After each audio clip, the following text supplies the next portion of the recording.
Well, first, welcome everybody to my session here, Product Management is Not Dead, How to Be Indispensable in the Age of AI.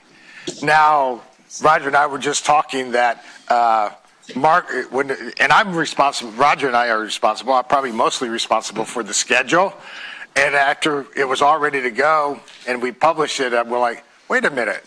We booked Mark and me against you at the same time versus separating out. So that's probably one that we should have done a little different, but it was too late to change. But welcome, everyone.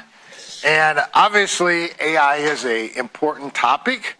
But I think even more important is, what does that mean for us in the product manager role?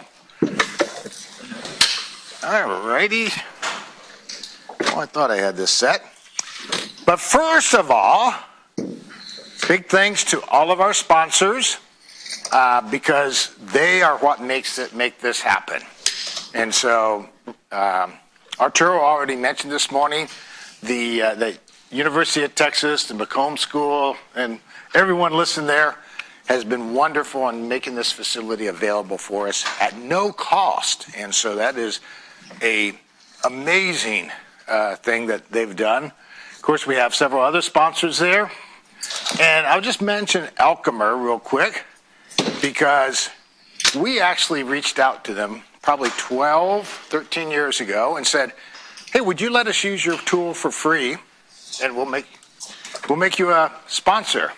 And so we've been using it all this year for free. It's been great. So we're thankful for that. I'm going to do some polls here, because part of it is I want to get your response as we go through it, and that's going to help guide some of our discussion. So get out your smartphones, take a picture of the QR code. Don't start taking the poll yet until I actually prompt it, but I'm hoping this works well and that it takes you and follows along with as I bring up the polls. AI or technology has been my challenge today, but I think I'm going to do better here. So a lot of people saying this, including, Mark Stefan, who is right next door to us, or I think he's right next door. And so, really, what is it that we really need to be concerned about? What's actually happening? What can we do? And so we're going to do our very first poll. Hopefully you're seeing up a web page come up that has a place to put 3 words in there. And what I want you to do is thank you. We already got some people putting things in there. So what comes to your mind as you think about AI and that possibility of replacing our jobs as product managers?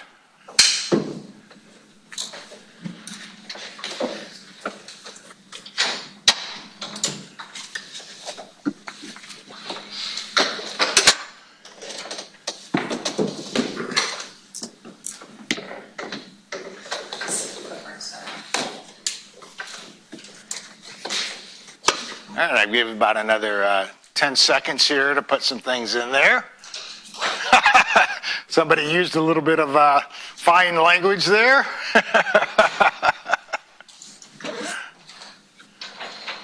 All right, excellent. So a couple of things we're seeing there is, that range of thinking of, man, we're really screwed, to not going to happen, not going to replace who we are. And I think there's probably, all of us have at least some level of apprehension around what AI is going to do. And I will tell you, in my usage of AI, it is good. It does some amazing things. But I wanted you to walk away with and have an understanding that there are opportunities for us.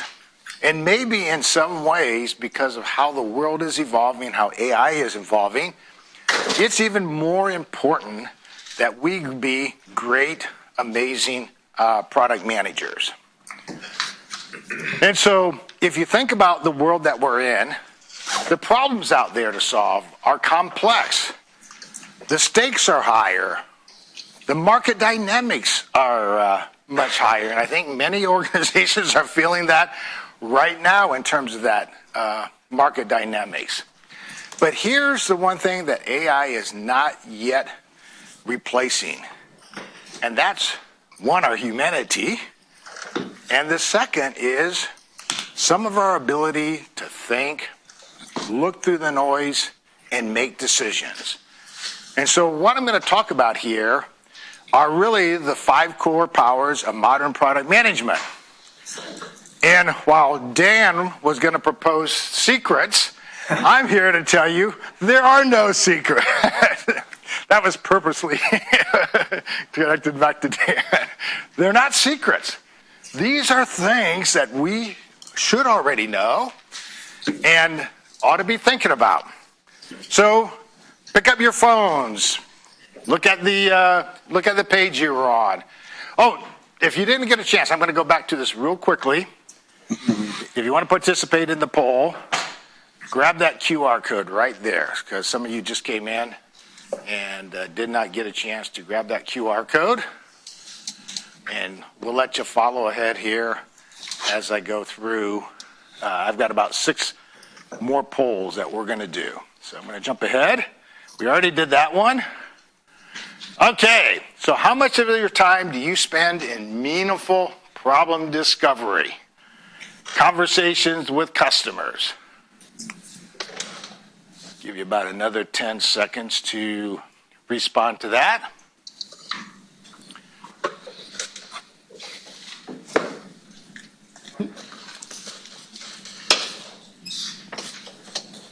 Okay. I'm seeing a few of, well, actually, if I look at the majority, it is less than 1 hour a week or we don't do it. Okay, so that's over half of us making that claim that we spend very little time with customers.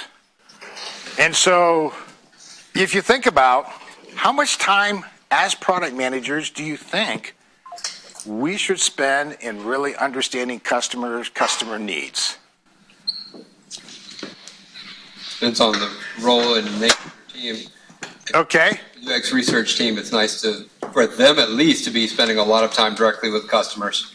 But if you have no time with customers, you're running a big risk of building something nobody cares about. Exactly, yeah. Thoughts?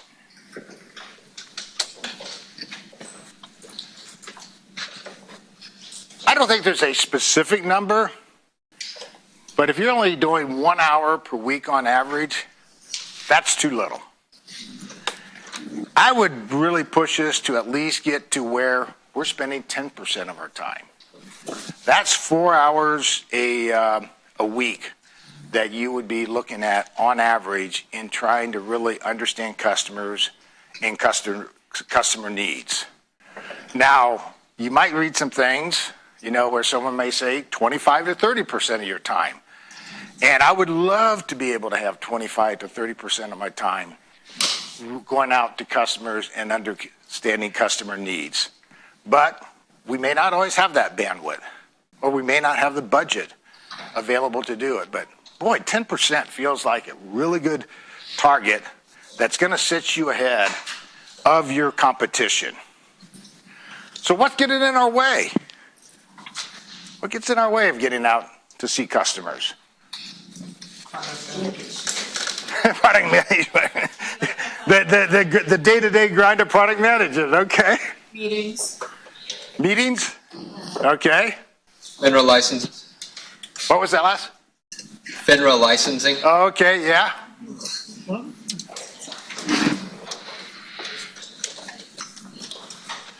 In startups structure, sometimes it's like the communication is not built in that way. Yeah. No access to customers. Okay. And I think sometimes when you're, I think maybe, are you talking like from a platform perspective to where, or just in general, yeah, you don't have. Your CSM, customer success managers, might not let you or second-hand information only. Yeah. Organization of the business. Yep, the organization of the business. I'm going to say I personally find it a little irritating when I work with companies and they're like, we have a marketing team that does voice of the customer. And great, some of that is important to do. But I believe there's a lot to be said by us hearing and listening to the way customers talk on our own versus getting that as secondhand information. I think it's going to be much more valuable to us, and we're going to have a lot more empathy. So here's where AI is not going to replace us, at least for now.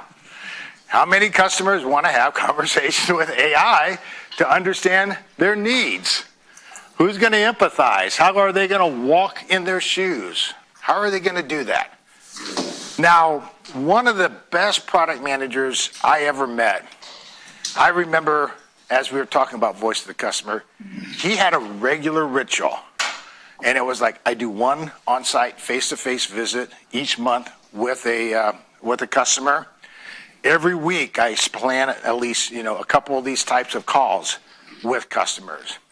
And so what really worked for him is he put a discipline in place and had just a regular rhythm, a regular cadence in which he did that. And I think having that is part of what's going to help drive you to do that and do your best to keep driving that forward.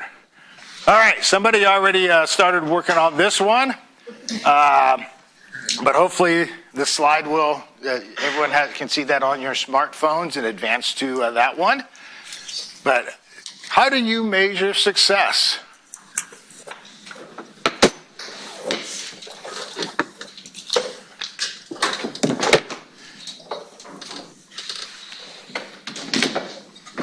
Pity we couldn't have multiple choices on that. Oh, yeah. Things. If it's letting you do multiple choice, that's fine. If it's not, use the one that is best. I think it's one of the other ones they'd have multiple on. Single radios. Yeah, choose the one that is kind of the best aligned to your reality. Isn't it sales though? I mean, that's what companies measure success on. And that would be outcomes. Yeah. I am kind of looking at product outcomes a bit different than business outcomes, but they're still outcomes. All right. Well, I am actually pleased to see how many are talking about specific product outcomes. I have spoken to clients over the years where I ask the question, what is success? How do you measure success? And their answer was, we deliver the features on schedule. And I thought, and what happens in the market doesn't matter? And that was kind of the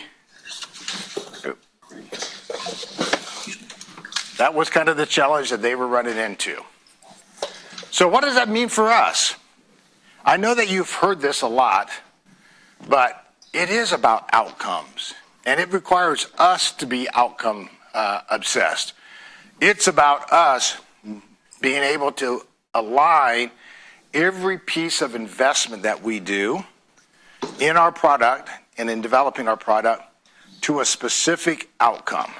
And whether that's a customer-oriented outcome or a business-oriented outcome, and hopefully those are aligned, are where we should be looking at. I kicked off several classes over this past year, and at the beginning of the class, people said, my biggest challenge is prioritizing features. We're getting some echo. Yeah, thanks. So prioritizing features. And I said, I want you to walk away thinking differently about this by prioritizing outcomes. Now, the part to me is that what happens is our roadmaps are so often just a list. It's a project plan. It shows the features we're going to deliver on a certain date. And that forces us into a mentality that around feature delivery.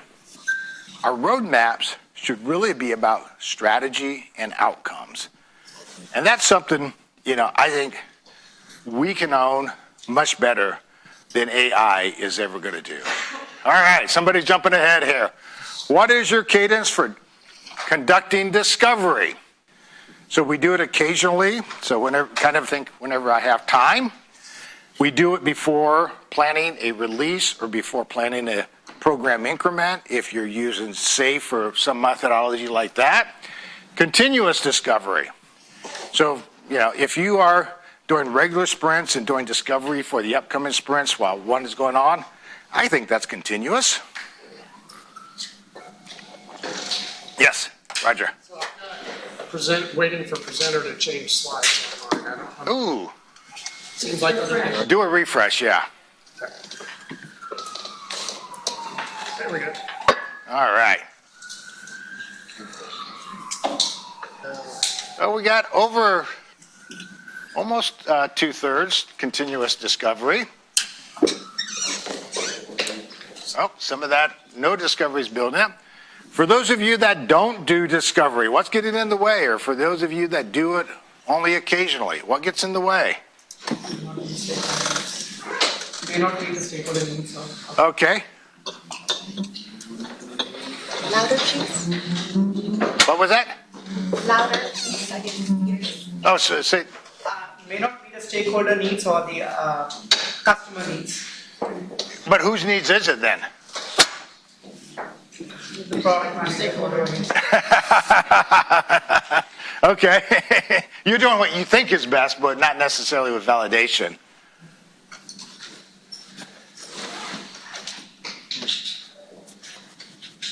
Anyone else? What gets in the way? Being told what to build. Yeah. Being told, build this. Yes, sir. Or yes, ma'am. I'll build that and we'll deliver that.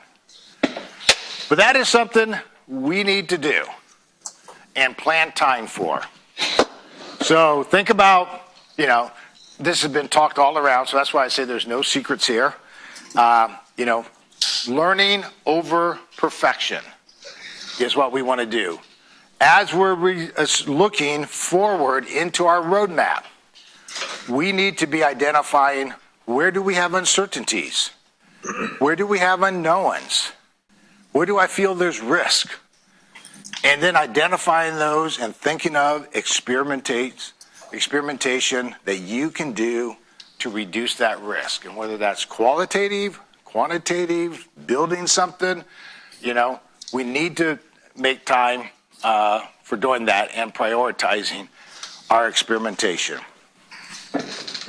How do you influence stakeholders? This one, I believe, you can choose multiple. They tell, we build, we give them a feature list, and they prioritize. The HIPPO wins. Everyone know the HIPPO? Highest paid person's opinion. Okay. Product managers influence with data. Product managers can say no.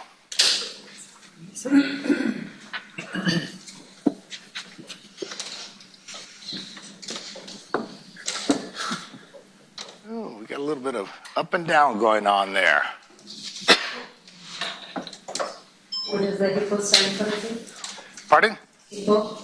The HIPPO is the highest paid person's opinion. Yeah. So the one who earns the most money says, this is what I think. We're going to do it. Yeah. We definitely see a lot of that going around. So it looks like we have about a even break. Well, actually, it leans a little bit more toward about less than half influence with data. All right. Where the rest of it is kind of like we're kind of, told what to do. And this one I think is super important is we as product managers need to be able to say no. So I think this came up in earlier conversation, but one of the things that AI is not going to do, at least for now, is create those human connections. They're not going to be the ones who can take and tell compelling stories. Now, are they going to help you get the data that you need to tell the story? Sure. But you're the one that's going to have to verbalize that and tell it in a compelling type manner. And it's us who needs to be able to say no. When we think about that strategic influence, there's another thing I want to talk about is that AI, super powerful, but it also increases the amount of information that we can get access to. And so some of you may have heard like that signal to noise ratio. You know, there's a signal out there somewhere, there's a certain amount of noise. And in some ways, why that AI is increasing the signals, it's also increasing the noise. And that's part of the human judgment that we need to have to be able to go and choose the right thing. When markets are moving quickly, uncertainties are coming up. There's human judgment that has to go in to that. Will AI get there? I'm not going to say never, but I don't think it's going to be quite yet. All right, I got two more questions. How have you learned product management skills? So, let's get that started up here. There we go. All right. So, no training, OJT, if you're not familiar with that term, on-the-job training. Okay. And I will admit, my first probably 6 years of product management was on-the-job training, ad hoc, come into activities such as product camp or, webinars, other sessions like that. Maybe you've been through agile product owner training, but not formal product management. And I did allow for some of you aren't product managers, and so that may not necessarily be an interesting question for you.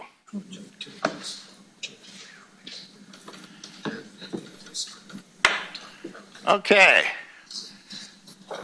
I was on a webinar earlier this week, and Steve Johnson was listening in. Dan knows who Steve Johnson is, but Steve Johnson, a long time with Pragmatic, you may have heard his name. And I don't know how it came up, but he put into the chat, and he said, only 20% of product managers have been formally trained, and half of those have been trained in Agile and not formal product management training. Now, are his statistics right? I don't know. Out of this group, we got, I'm not going to say we're close to that, but we're not that far from it either. And so you can see that not a lot of us have been fully trained in terms of product management skill sets. And my last quiz for you. Let me get this going again. All right. How often do you use AI in your product management work? And be truthful. Daily.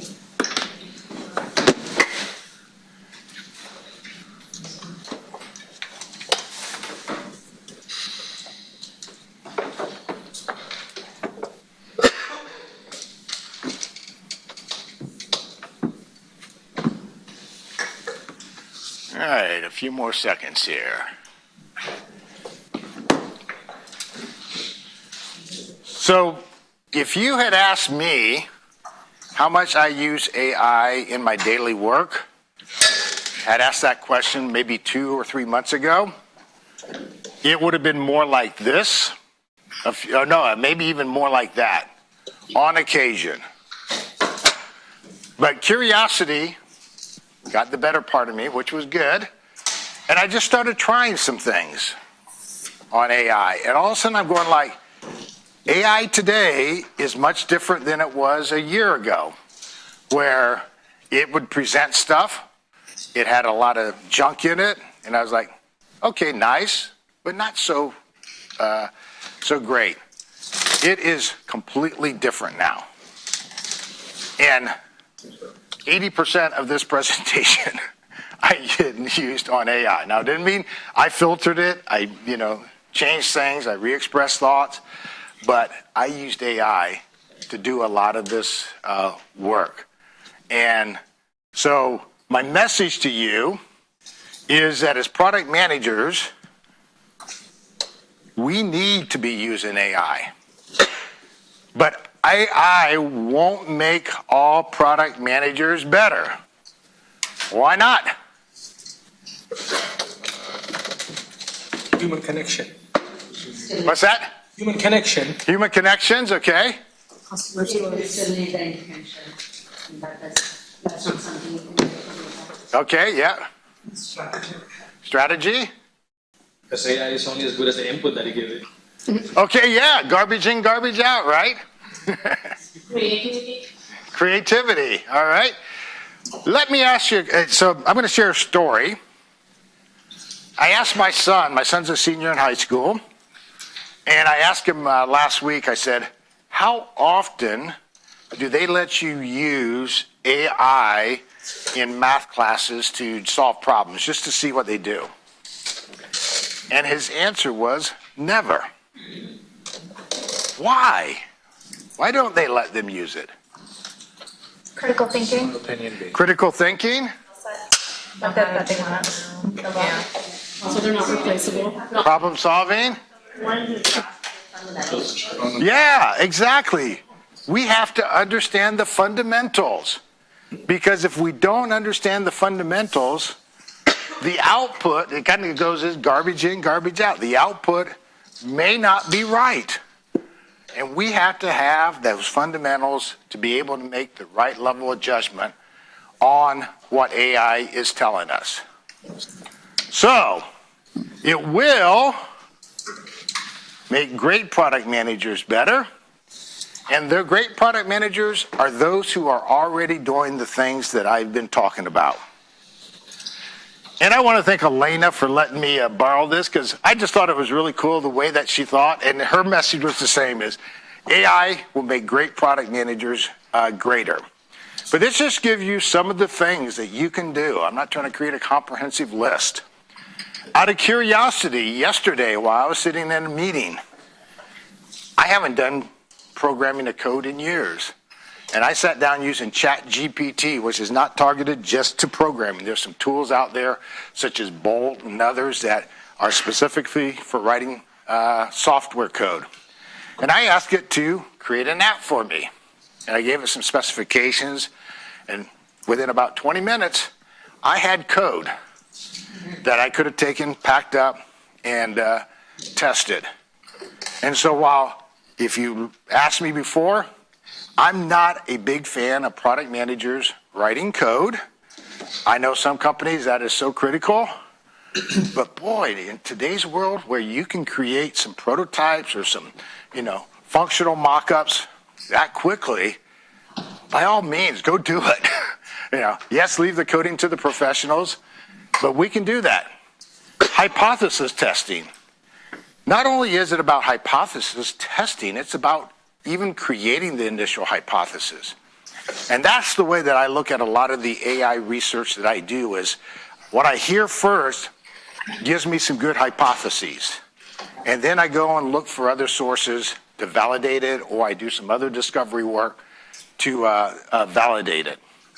But you can see here the range of things that we can do if we want to become great product managers. I read the words. Can you just read the 5 Oh, yeah. So there's market research, hypothesis testing, rapid prototyping, pattern recognition, and financial fluency.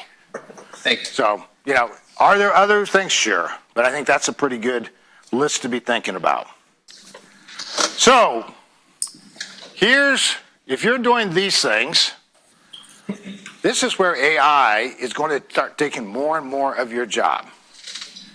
And it's going to help you do things faster, better, but it's also going to start threatening your jobs. I'm not going to lie there. But here's where we are essential. So when it comes to strategy, conversations, stakeholder management, alignment of teams, decision making with a lot of noise around it, where there's not, we may only have 50% or 60% confidence levels.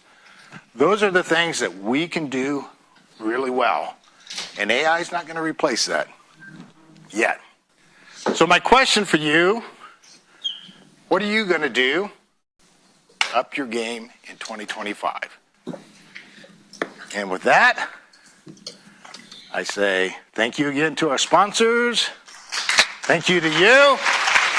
I know we're a little bit long, but I'll stay here for some questions. And as soon as the next speaker comes in, we'll have to break up here. But Thank you so much for that. yeah, On the first session today, we were talking about the strategy, and there was a message: if we talk to the users and we listen to them, we'll bring behind. So you emphasize how important it is to hear the users, right? I'm asking, where is the balance between those strategic kind of innovative things, but they will not give you direct ROI today, versus the feature that needs to be used now to make your customers pay you? yeah. So here's the part that I always reflect on. If you've been to some of the past product camps, you've heard me talk about jobs to be done. And for me, everything comes back to jobs to be done. Because any innovation you see, I would say most of them, there are some that I probably can't point to, but most of those were taking a job that you were already doing and leapfrogging it to a whole new level of capability that you couldn't be done. And so when I'm looking at markets, when I'm talking to entrepreneurs and startups, I want them to be able to talk to me in terms of the job to be done. What is it that people want to do that they can't do right now? Dan? I don't have a question. I just want to say that you all made the correct decision to come to this. Tom is actually my competitor in the marketplace, but he is 1,000% correct in everything he said up here. And you're smart to take his advice. This really is the way things are evolving. I just thought this was a fantastic presentation, and it pains me to say that. And shake my